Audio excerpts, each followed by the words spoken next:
ایران کے شمال مغربی شہر اردبیل میں 14 صدی کے آغاز میں ایک روحانی تحریک نے جنم لیا۔ یہ کوئی سیاسی تحریک نہیں تھی بلکہ ایک صوفی سلسلہ تھا جس کی بنیاد رکھی گئی تھی محبت، روحانیت اور اصلاح نفس پر۔ لیکن کس نے سوچا تھا کہ یہ روحانی تحریک آنے والے وقتوں میں مشرق وسطیٰ کی ایک بڑی سلطنت کی شکل اختیار کرے گی؟ یہ ہے صفوی سلطنت کے عروج کی حیرت انگیز داستان۔ صفوی تحریک کی بنیاد شیخ صفی الدین اردبیلی نے رکھی، جو ایک جید صوفی بزرگ اور روحانی رہنما تھے۔ ان کے پیغام میں اخلاص، توکل اور باطنی تربیت کی جھلک ملتی تھی۔ صفی الدین کے مریدوں کی تعداد بڑھتی گئی اور ان کا سلسلہ صفوہ کے نام سے مشہور ہونے لگا۔ ان کی تعلیمات نسل در نسل منتقل ہوتی رہی، حتیٰ کہ یہ تحریک صرف روحانیت تک محدود نہ رہی۔ 15ویں صدی کے آخر میں صفوی خاندان سے تعلق رکھنے والے نوجوان شاہ اسماعیل نے روحانی قیادت کو سیاسی قیادت میں بدلا۔ صرف 14 سال کی عمر میں انہوں نے تلوار اٹھائی اور چند ہی سالوں میں ایران کے بیشتر علاقوں پر قبضہ کر لیا۔ 1501 میں انہوں نے تبریز فتح کر کے خود کو ایران کا بادشاہ قرار دیا۔ انہوں نے 12 امامی شیعہ اسلام کو ریاستی مذہب قرار دے کر ایران کے فرقہ وارانہ نقشے کو یکسر بدل دیا۔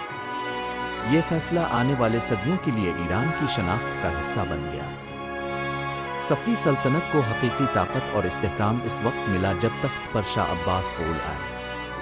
انہوں نے سلطنت کو منظم کیا، فوج کو جدید خطوط پر استوار کیا اور دارالحکومت اصفہان کو ایک عظیم الشان شہر میں بدل دیا۔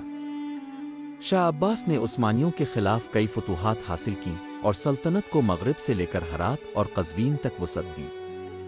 انہی کے دور میں ایرانی قالین، فن تعمیر اور علم و فنون کی دنیا میں نئی جہتیں پیدا ہوئیں۔